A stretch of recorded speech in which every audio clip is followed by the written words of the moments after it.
Donald Trump's language is unlike that of any president before him. It's simple, direct, and often inflammatory.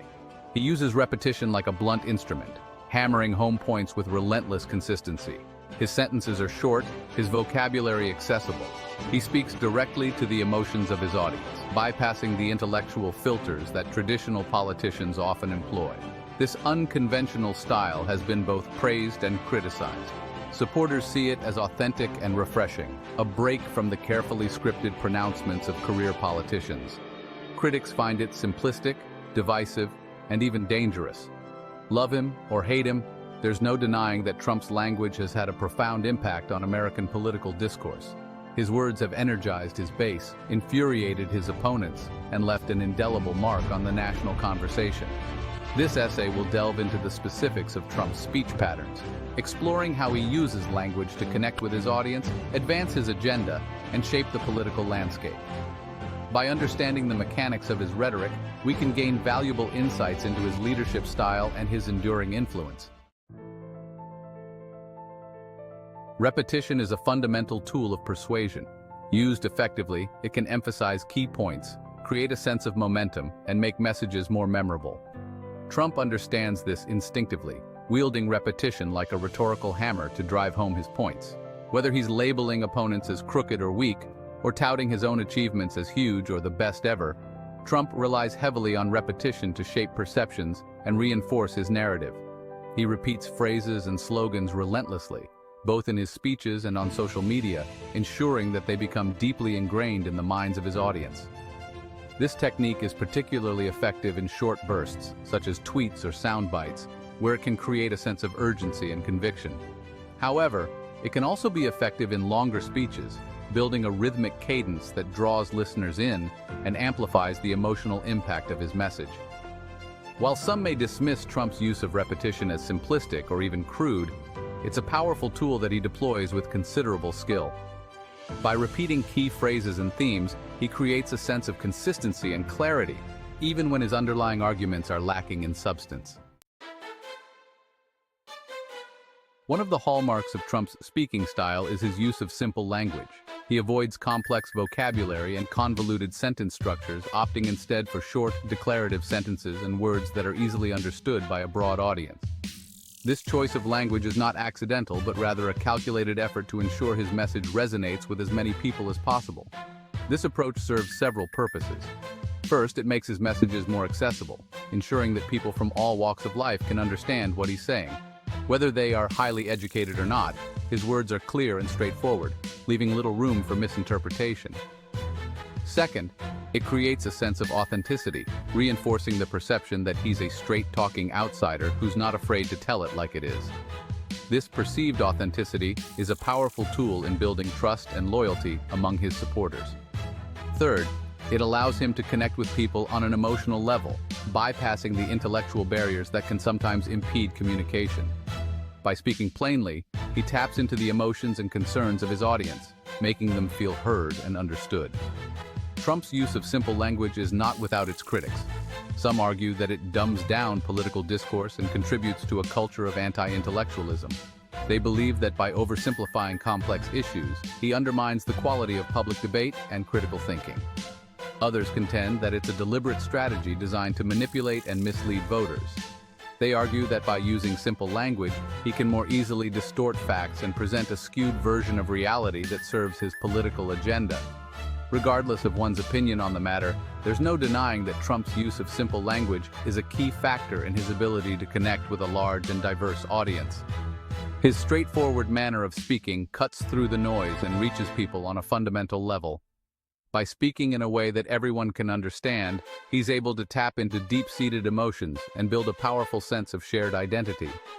This shared identity is crucial in rallying support and creating a unified base that feels personally invested in his message and vision for the future. In the end, the simplicity of his language is not just a stylistic choice, but a strategic one, aimed at maximizing his reach and impact.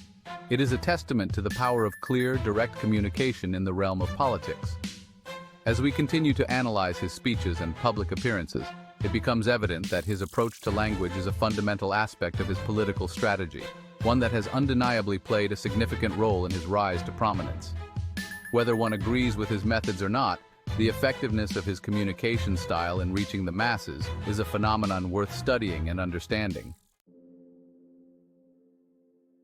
Section 4. Emotional appeals, fear, anger, and hope. In the realm of political communication, these three emotions are often the most potent tools in a leader's arsenal. While logic and reason have their place in political discourse, emotions are often far more powerful motivators. They can stir people to action, sway opinions, and solidify loyalties in ways that facts and figures simply cannot.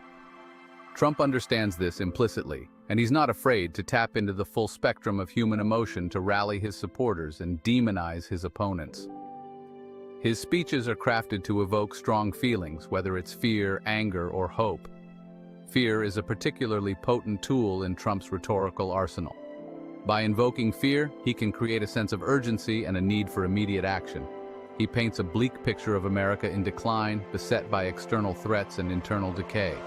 This imagery is designed to make people feel that their way of life is under siege. He warns of economic collapse, rampant crime, and the erosion of traditional values. These warnings are not just abstract threats, they are presented as imminent dangers that require a strong leader to combat. This message resonates with those who feel left behind by globalization, threatened by demographic change, or anxious about the future.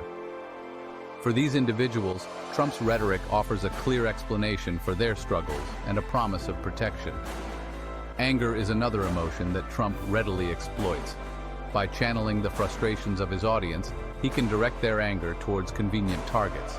He rails against the establishment, the deep state, and the fake news media, portraying them as corrupt and out of touch with the concerns of ordinary Americans. This narrative positions him as a champion of the people, fighting against a rigged system. This message finds a receptive audience among those who feel frustrated with the political status quo, distrustful of institutions, and eager for change. It validates their feelings of disenfranchisement and gives them a sense of purpose. But Trump doesn't just traffic in fear and anger. He also knows the power of hope and the importance of offering a positive vision for the future. He also offers a message of hope, promising to make America great again and restore the country to its former glory. This promise is a powerful motivator, giving people something to aspire to. He appeals to a sense of nostalgia for a simpler time, when America was seen as a beacon of strength and prosperity. This nostalgic vision is comforting to many, offering a sense of stability and continuity. This message provides a powerful counterpoint to his darker pronouncements, offering a glimmer of light at the end of the tunnel. By balancing fear and anger with hope, Trump creates a compelling narrative that resonates deeply with his supporters, making them feel both understood and inspired. Section 5. Case Study. Inaugural Address. American Carnage and Promises of Renewal.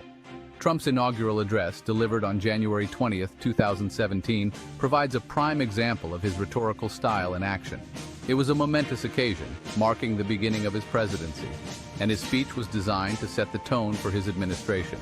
The speech was short, clocking in at just over 16 minutes, but it was packed with memorable phrases and powerful imagery. Despite its brevity, it managed to convey a strong message that resonated with many Americans. The dominant theme of the speech was one of American carnage. Trump used this term to describe the state of the nation, painting a picture of a country in crisis. Trump painted a bleak picture of a nation in decline, ravaged by crime, poverty, and social decay. He spoke of the struggles faced by many Americans, highlighting the issues that he believed had been neglected by previous administrations. Mothers and children trapped in poverty in our inner cities, he declared. This imagery was meant to evoke a sense of empathy and urgency, drawing attention to the plight of those living in impoverished conditions. Rusted-out factories scattered like tombstones across the landscape of our nation.